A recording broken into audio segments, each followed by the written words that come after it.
Welcome to another episode of Stow Nation, a production of Park Media. Before I introduce today's guest, don't forget to hit that subscribe button, share, and leave a 5-star review.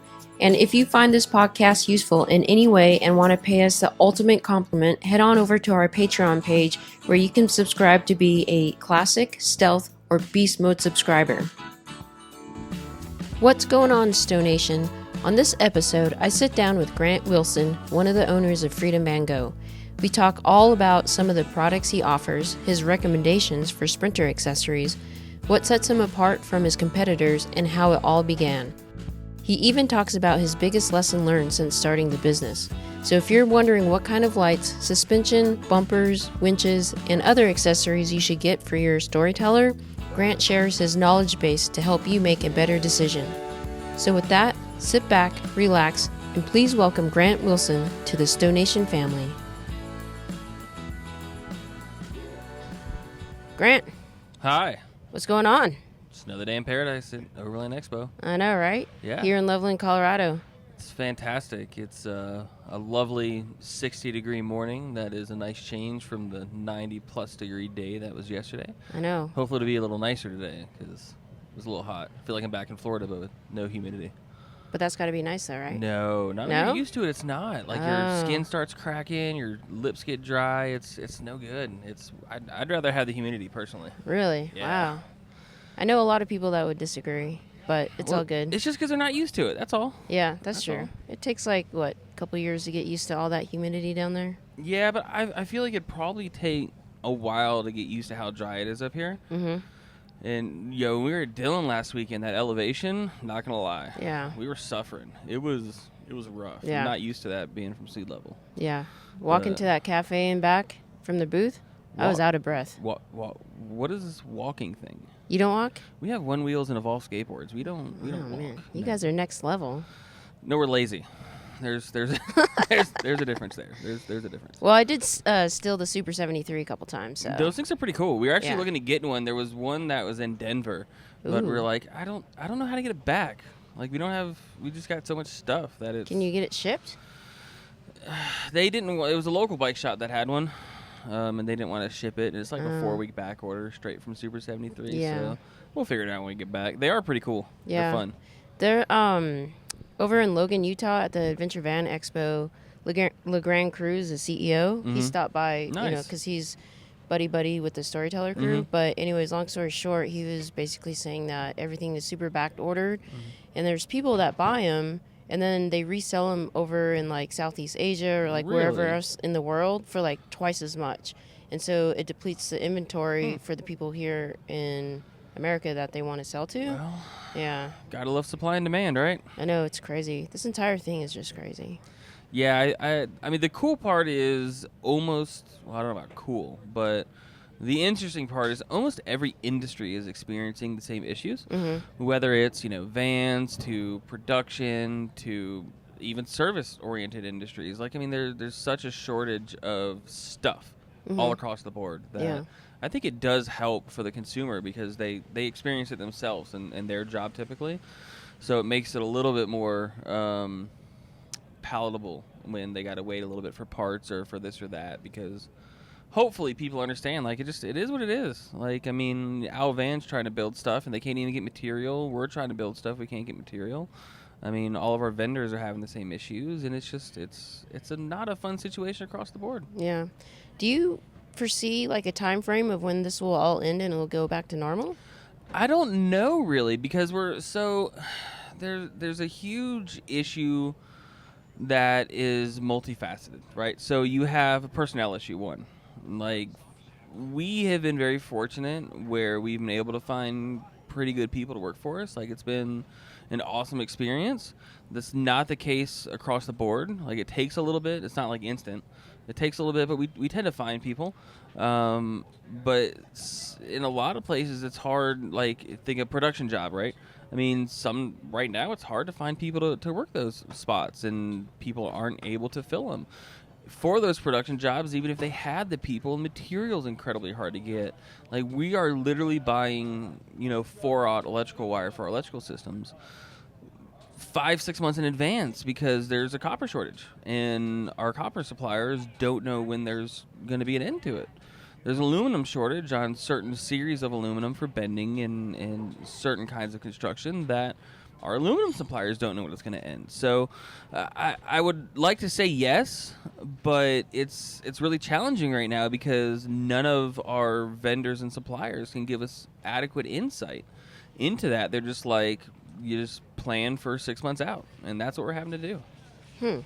So you kind of are known for having a decent stock where people don't have to wait those 5-6 months. So how do you accomplish that?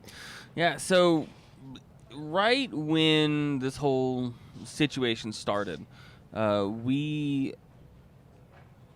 like to think we really kind of jumped the gun, is what we thought at the time. But in the end, it was a really good decision to do large stocking orders from all the vendors like Van Compass and Owl Vans and Light Force and all that, so that we could actually have stuff. At the time, I think Owl and Van Compass were like 2 to 4 months out.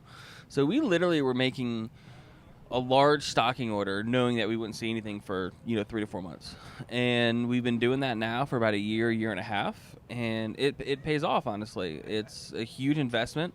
It's a ton of space, but when somebody calls and they're like, hey, I want a Storyteller or a Revel or a Sprinter, I want a Owl Vans B2 or a ladder tire carrier, we have them on the shelf. Like it's been really cool to be like, yeah, of course we got that.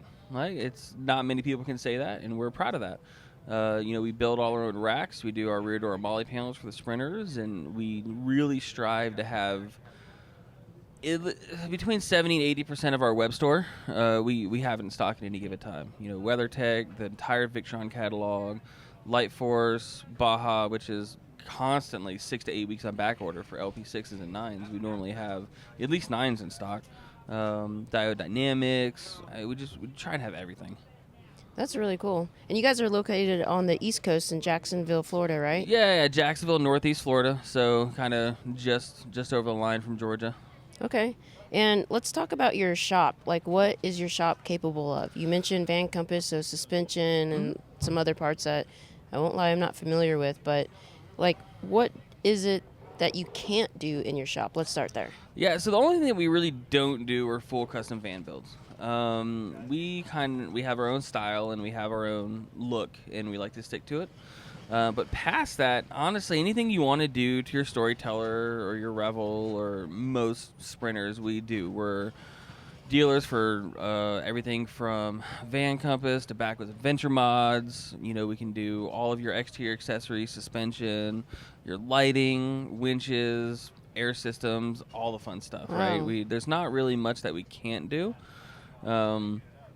We like a good challenge as long as it's within reason, and it's doable. But we are kind of your one-stop shop, kind of like, four-wheel parts. They sell everything and install it. We're kind of four-wheel parts for the van world, honestly. Nice. We do a lot. So what is the craziest thing that you've done on a Storyteller so far? The cool part is that Storyteller, I think, to me, most Storyteller owners are pretty reasonable. So we don't get any crazy requests, right? Nobody wants anything that's like, wow, would you really do that? Okay. I really like putting Backwoods Adventure mods bumpers on Storytellers. I think the colors with the Storyteller, especially the classics, I think they're super cool.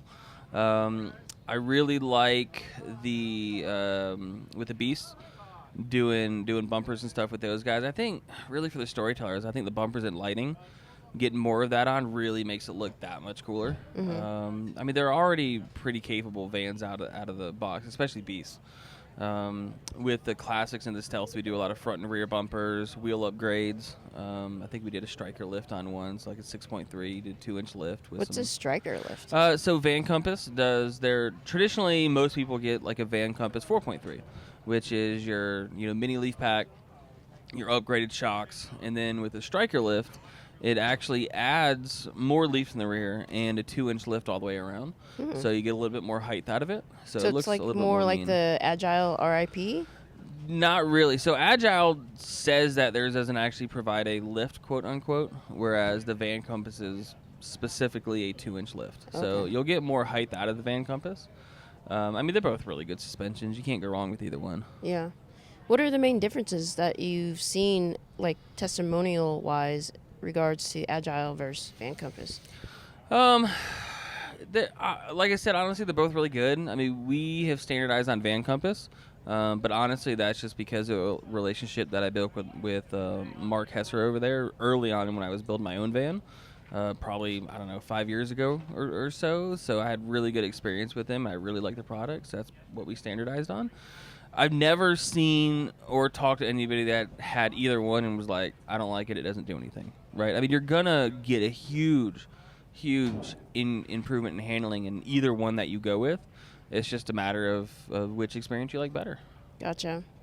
Now, in regards to Storyteller, the one thing that really sets them apart to their competitors is that Volta system. Mm-hmm. So in regards to that, how familiar are you with the Volta system since you're hooking up lights and, whatnot or whatever people want to hook up to the system? Yeah, so traditionally we'll actually hook up to the factory system. And the reason for that is nine times out of 10, you'll be using your lights when you're driving, especially forward lights, like side lights and stuff like that. We can get into the 12 volt. That's not really an issue. But the vast majority of stuff we do are like roof, like driving lights, bumper lights, ditch lights, stuff like that. So you'll typically be using them when you're driving. So we like to keep that system separate from the back because it's easier to deal with and easier to take care of, not intermingle. Plus, it keeps your wire sizes smaller with the longer runs, because if you got to go all the way to the back to get to the Volta system, you've got to go higher on the wire sizes in order to carry the load. So it just makes it much easier to hook up to go to the house battery. If we do get a request to go to the Volta system, it's not a problem. Okay. But typically, we separate the auxiliary lighting for the front of the van to the factory battery normally. Okay. And you don't have issues with the chassis battery getting drained? Nope. So all the switch units that we use, even if you forget to turn it off, they all have low battery shutoff. So we've yet to have a dead battery or van that wouldn't start from any switch systems that we do. Oh, that's cool. So what's your go-to switch system then, and why? So I really like the Switch Pros. I really like them. The SP9100? Yeah, so the 9100. That's what I have. It's a great unit. We also can do a 12-switch unit, which it's actually cheaper to do 2 of the 8-switch units than 1 of the 12. So there's that GWiz information. The 12 has a little bit higher amperage load on 4 of the switches, but overall I really like the Switch Pro because you have 8 units, all of which, except for 2 of them, I believe, can take a pretty heavy lighting load. Secondarily, we use the Garmin Power Switch, and that's really cool when you're in the Garmin ecosystem. So if you use like an Overlander or anything like that, you can control the power switch through the Overlander. On both of the units, they have auxiliary inputs, so you can do things like hook it to your parking lights or your high beams. So when your parking lights are on, if you have LP9s or Light Force Venoms or anything with a backlight, they'll come on with it, so you don't have to turn it on. It just comes on automatically. So, and you can program for both of those units. You can program within the app or on the Overlander for the Garmin Power Switch. I do find the Switch Pro Bluetooth user interface to be a little kind of outdated and kludgy. Yeah. I do like the Garmin interface a little bit better, but the Switch Pro is far and above the most powerful switching unit on the market, in my opinion. That's solid state and compact. So if you're not going to do the Garmin ecosystem, we almost always suggest the Switch Pro. It's a great unit. Yeah, I have that. Actually, I bought it from you. Yeah, appreciate it. Yeah, no, I love it. It's the app is very archaic. I think on the App Store, the last time it was updated was over 3 years ago. Yeah, it's pretty bad. Yeah. I mean, it does the job, but it's not elegant, we'll say. Yeah. It's not elegant. And it's a bit time consuming. It is, especially when you go to program things. You have to go all the way through the menus, and it gets kind of annoying, especially if you're trying to do some complex stuff and you got to go back and forth to test things. But it's a solid unit, and I think in the end the core part really matters. The other part is nice to have, but as long as that core part will work all the time, I think it's worth the sacrifice. Do you have open communication with those guys? Can you provide feedback? No, not really. Okay. I mean, we do a lot of Switch Pro stuff, but honestly, they're just kind of like, we're doing what we're doing. Okay. And, I mean, they're doing good stuff, so I can't really complain, but I mean, I can see how, given the current situation with parts, suppliers, and people, development, resources, that it's kind of hard to rewrite an entire app, because it's a pretty powerful app. It's just not pretty. Okay. It does a whole lot of stuff that they have to go in and reprogram. So I mean, I'm Gotcha. sure they're working on something, but I'm sure it's not priority. Let's talk. I'm just going to pick your brain about some parts and stuff and your Sure. recommendations. So let's talk about front bumpers and winches. Okay. What do you recommend for the Storyteller and why? So there's two options. To us, there's two options. So Backwards Adventure Mods is always my go-to. The main reason for that is because we can put diode dynamics in the bumper. We can do SAE DOT lighting in the bumpers, so you can actually use it while you're driving and be legal. Whereas with the Hammerhead, which is our other choice, you can't. They don't have the auxiliary fog lights. You have your factory fog lights if you have them, but you can't add additional lighting. So if you want a more full wraparound bumper, Backwoods is always the way we go. Love it. Absolutely love them. They go on perfect almost every single time, require not much adjustment once they're on, and they just look fantastic. The Hammerhead is a super awesome minimal bumper that gives you a killer arrangement for some lighting, for your winch, and a little bit of protection. For winches, we always suggest the Warren Xeon 12S Platinum, and that's because of the area in the bumper. It's kind of hard to get in there and put a remote.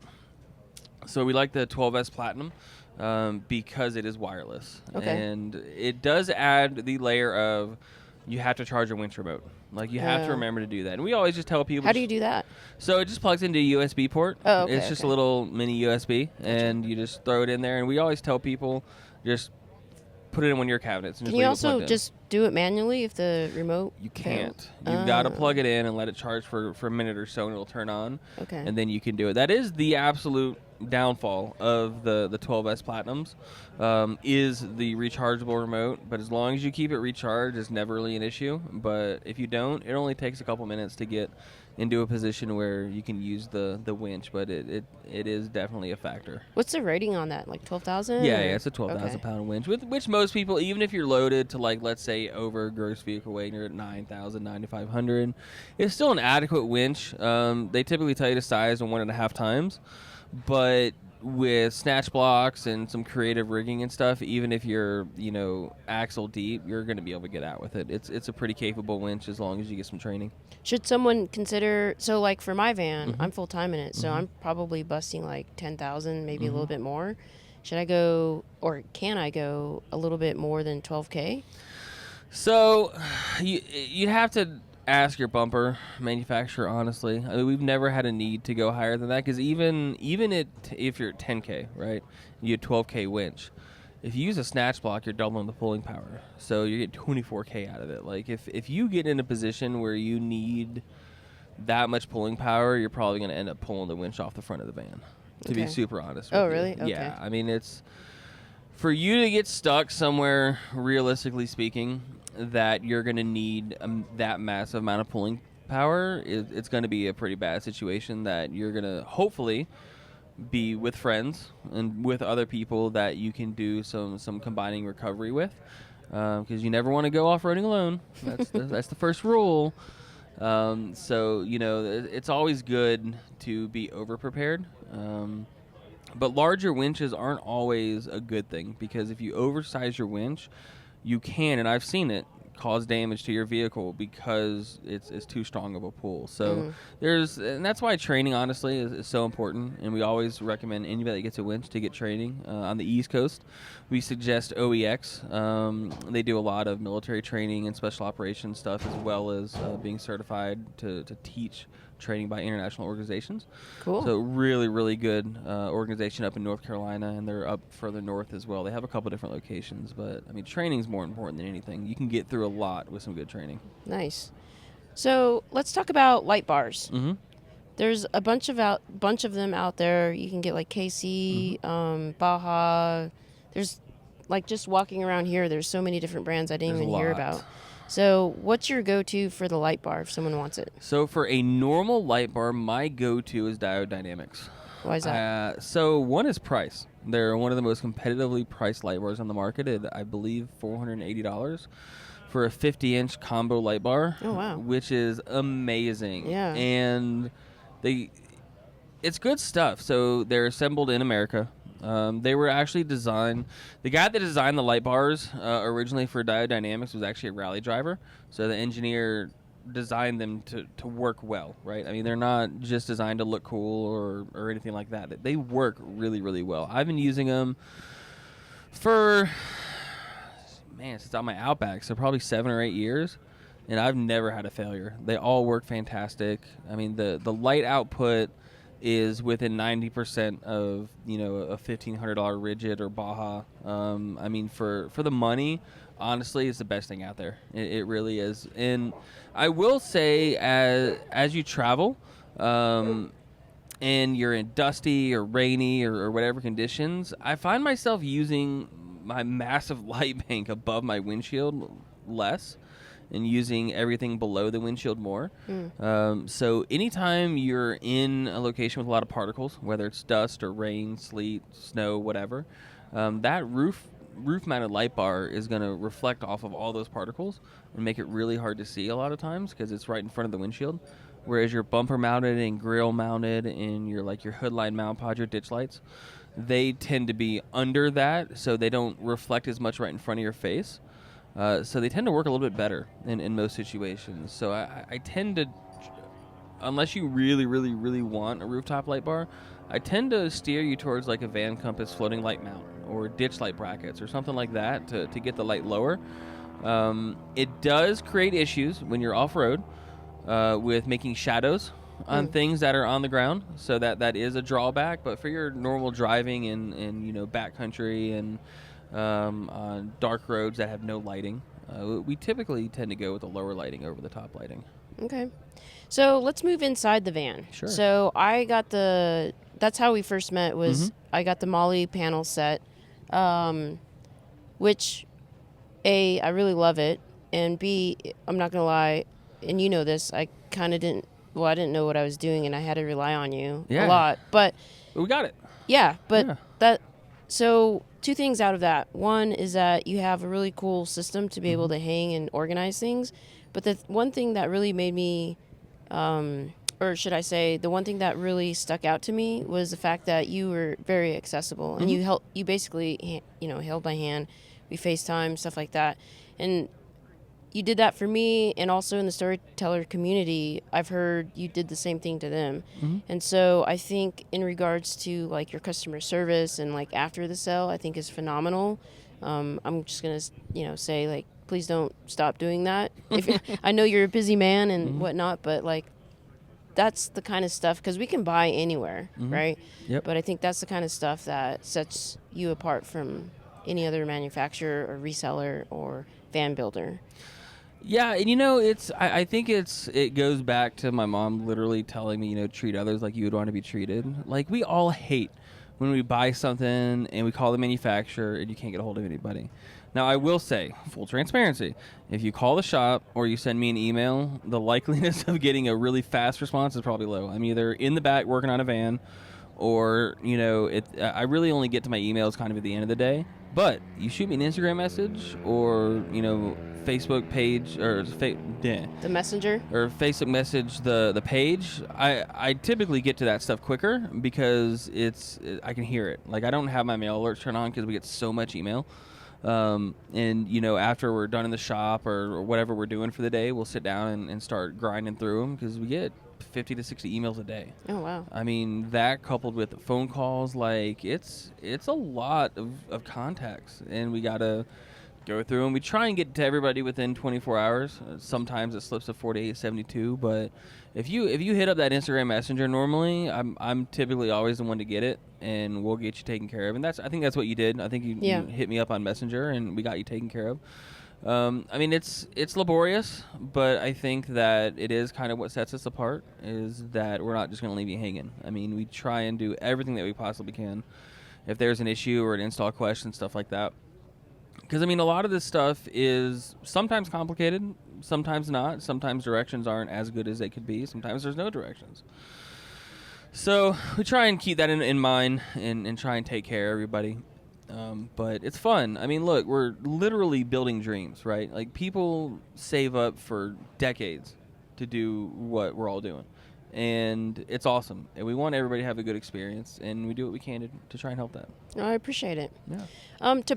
To back up a little bit, how did you guys get started? So you're a co-owner of Freedom Vango. Well, two questions in that. How did you get started, and how did you pick the name Freedom Vango? That's a good question. So I was a contractor in Saudi Arabia for about 5 years, and that's where I really learned my love for camping. Saudi Arabia is cool because you can literally just turn off the road in the desert and go do whatever you want. Like, unlike America, where pretty much everything's pretty well regulated, it's not. So really cool. A couple Saudis, that I worked with, took me camping, loved it, absolutely loved it. When we ended up going probably 2 or 3 times a month from, probably year 2 on in. So I've got 3 years worth of camping that I loved. So I moved back to the States, started building Subarus, actually. Started with Subaru Outbacks. I actually designed the first hidden winch mounts for the Subaru Outbacks, for the 5th Gen Outbacks, as well as designed and engineered lift springs for them as well. So that was fun, just filling a niche in the market that I needed, that nobody else did, and then people are like, hey, I want that, so I did it. After needing a little bit more room, we moved to a Toyota Tacoma with a 4-wheel camper. Absolutely love the 4-wheel campers, except for when it's raining. There's nothing worse than arriving to your camp spot in the pouring rain and having to get out and go to the back and pop the top. And that was the point at which I was like, all right, it's time for a van. Because, I'd looked at vans at Overland Expos a few times and seen them. And I was like, yeah, all right, this is probably eventually where we're going to be at. And, from that point, just started, I built my own van. It took probably 500-600 hours for the first one. Oh, wow. And stupidly put a full-size bed instead of a queen. Thinking that, yeah, no, totally, we're good. There's plenty of space. It wasn't. And it ended up being more effort to completely redo the inside than not. Because even then, I did everything out of aluminum. So, we were doing all the cabinet framing, everything out of aluminum, and then skinning in wood, which is still what we do nowadays. We still only use aluminum for all our structures. So I sold that, actually. It sold within about a week, and that was probably 5 years ago, give or take, maybe 4, something like that. And then bought a second van and started building it for myself. And I had that one for a while. And I kept getting requests from people like, hey, can you put a fan in? Can you put a window in? Can you do this? Can you do that? And honestly, I literally started in my 2-car garage driveway, putting fans and windows and electrical systems and all that kind of stuff in the vans. And then I eventually, there was a space, a 400 square foot shop that opened up next to where I was working before. And I got it, and I would leave my 40-hour-a-week job and then go work another 40 hours a week working on other people's vans. I mean, I did a Revel with a Revlon 35s out of that shop. I built 2 vans for people. I did a lot of fun stuff out of that. And Chad, my business partner, Chad Purse, he was running Freedom Conversions. My company was Vango Outdoors at the time. And he was doing mainly like a medically based need vans with a bathroom, basically. So a couple captain's chairs, a full bathroom in the rear with a cassette toilet for people that need to use the bathroom often. And through a mutual vendor, Adventure Wagon, they were like, hey, this guy's down in St. Augustine, because he was in Jacksonville. It's about an hour away. And he's like, yeah, you should go meet him, because they kept getting calls for Adventure Wagon, for adventure vans. So he came down. Honestly, we hit off pretty good, I think. I mean, he's a really nice guy. I mean, super genuine dude. You couldn't ask for a nicer guy. And, I was just there when he had questions, right? And he's trying to do electrical stuff and messaged me, and I'd answer, and we just worked well together. So one day he kind of just planted the seed where he's like, hey, if you could do this, full time, would you do it? And I'm like, yeah, I don't know. I don't know if I really want to. Like, I really like what I'm doing, and it's fun. It's a lot of hours, but it's rewarding. And probably about a month later, some stuff happened, and I was like, you know what?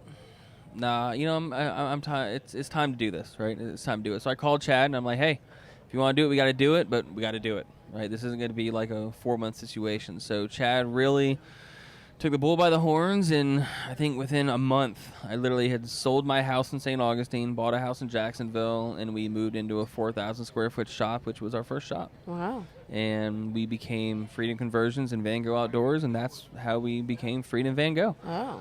So it's ever since then, honestly, it's been a pleasure. I mean, we went from 2 people sitting across from each other to used desks we got off of Craigslist, and using our cell phones to run the business in a 4,000 square foot shop. And now we've got our own building. It's roughly 10,000 square feet. We're up to 16 employees. Nice. And we're just cranking out vans. I think so far this year we've done modifications, and that's anything from windows to fans to suspensions and bumpers and stuff like that, to over 180 vans so far this year. Holy cow. So we're rocking and rolling. Yeah. And trying to get some more space for more stock. Biggest part is we've got, because we try and keep so much stock, we're running out of room. So we're trying to figure that out. 2 of our install bays are taken up. 2 of the 5 are taken up with nothing but product on pallets. It's getting crazy. Yeah, but it sounds like it. We're fortunate. We're blessed. I mean, honestly, it's been a great a great growing experience. We've learned a whole lot. We've got a great group of people. Everybody loves what they do, and it's really rewarding. So, speaking of which, what's the number one thing that you've learned about yourself during this entire journey? To stop and think before I say something. I've in the past, the people that know me in the past, I'm very frank, right? I like to think that I'm pretty transparent. Like, it doesn't matter if I carry your product line. If you've got a product that is not great, like, I'll tell people. Like, even if I love everything else, because I like to think that if I'm going to ask you to spend your money on it, that I'd be okay spending my money on it, right? I mean, I don't want to put anything on anybody's van that I can't stand behind. And I've been pretty vocal in the past, and I've learned that it's not always a good thing, right? Sometimes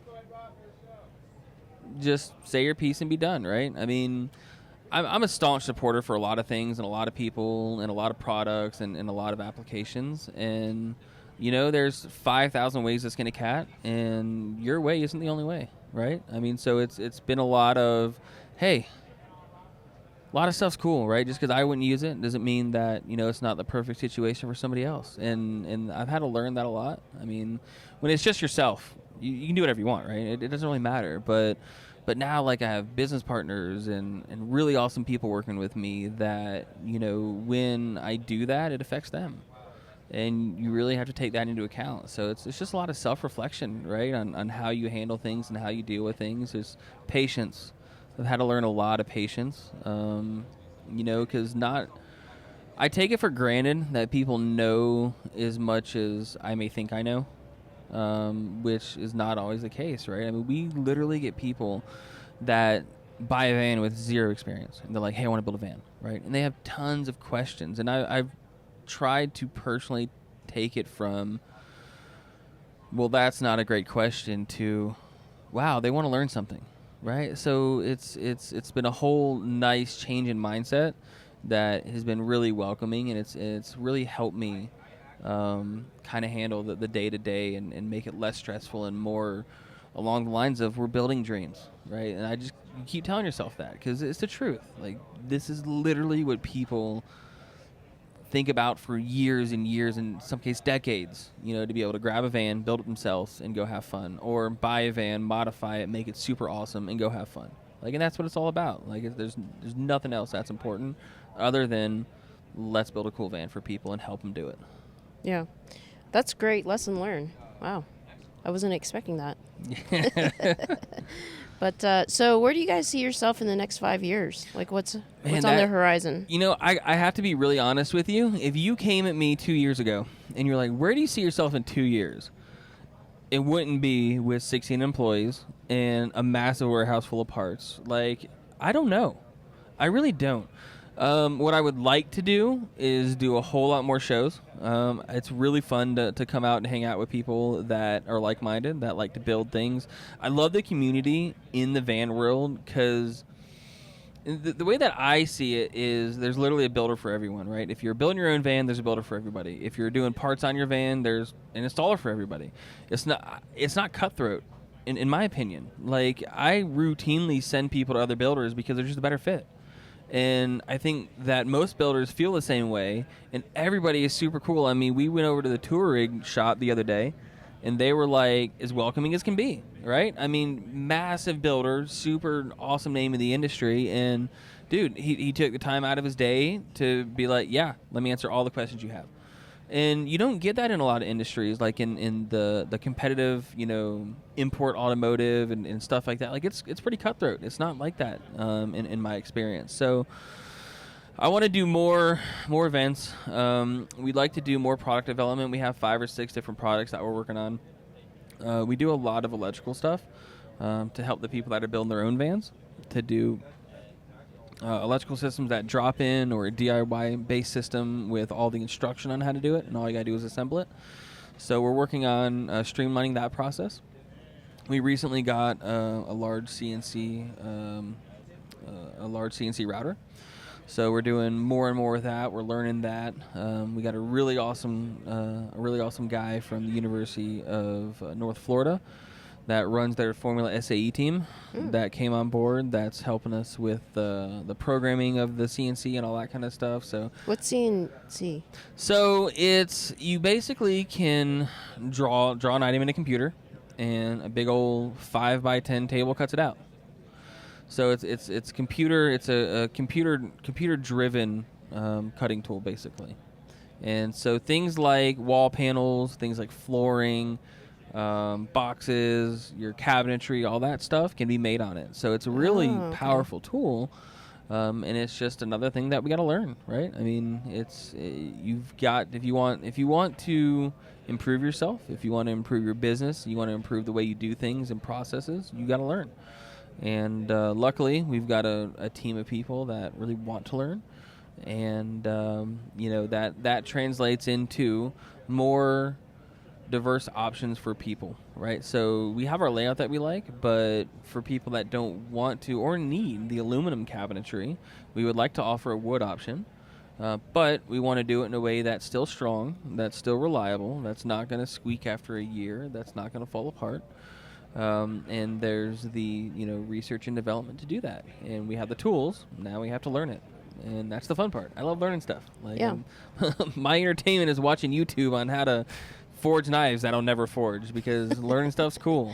But yeah, more events, more talking with people. 5 years. I mean, we have loosely thrown around the grabbing property in like Asheville or somewhere in Tennessee and doing more of an experience center.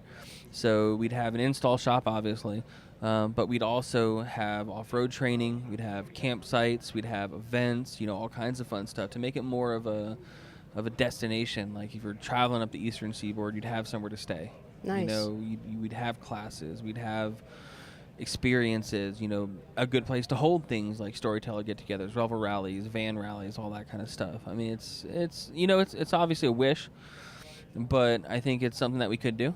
It's just a matter of putting our heads down and grinding away and building cool stuff for people, right? I mean, we got 16 people that are relying on us, and we want to do awesome stuff for them and have them grow and take care of them. So that's what it's all about. Yeah, I really like that idea. One stop for everything. Learn, I think it'd be install, buy, teach. Mm-hmm. I love it. That's great. It'd be fun. So I like to end every podcast with the same question, and that is, what does it mean for you to be part of the Stow Nation community? So I think, again, it's building dreams, right? Everything that we do, whether we own or work on or are around these things, are all to, hey, we want to do cool stuff, right? So whether for you, that's road tripping with your dog on the weekends to a cool campsite and hiking, or traveling all around the country like you and Todd and a couple other guys do. Like, I mean, it means that you want to do cool stuff. And to me, that's what life's about. And, getting out there and doing it just means that You're doing it. You're having fun. You're getting out there and doing it. Like, you're not. We're done with the what ifs. Like, at that point, you're at the let's roll. Let's do it. And that's adventure is what it means. It's fantastic. Awesome. Great answer. Well, Grant, I appreciate your time. And it's really lovely to finally catch up in Loveland, California. Or not California. See, I'm on the West Coast still. Loveland, Colorado. But, yeah. So a lot of people don't know that I've been trying to do this podcast with you for quite some time. But finally. Logistics are hard, right? Yeah. When you get to meet in the middle, it makes life a little easier. It's hard on the East Coast. Yeah. Well, I do my podcast, virtually, which is fine. But at the same time, I really love doing it in person. And it just so lined up that I ran into you and Dylan, and here you are. Stonation is a production of Park Media. The executive producer is Younghwa Kim. The audio engineer is Stephen Grasso. The marketing director is Guillaume Golsong. The original music and artist is done by Jason Walsmith. The sound designer is Lorenzo Interiano. And the webmaster is Puncture. Without any of these people, this podcast couldn't happen, so a big, huge thank you. And a big, huge thank you to you, the listener. If you like this episode, please don't forget to subscribe, share, and leave a 5-star review. This is Younghwa with Stonation, and I can't wait to share the road with you.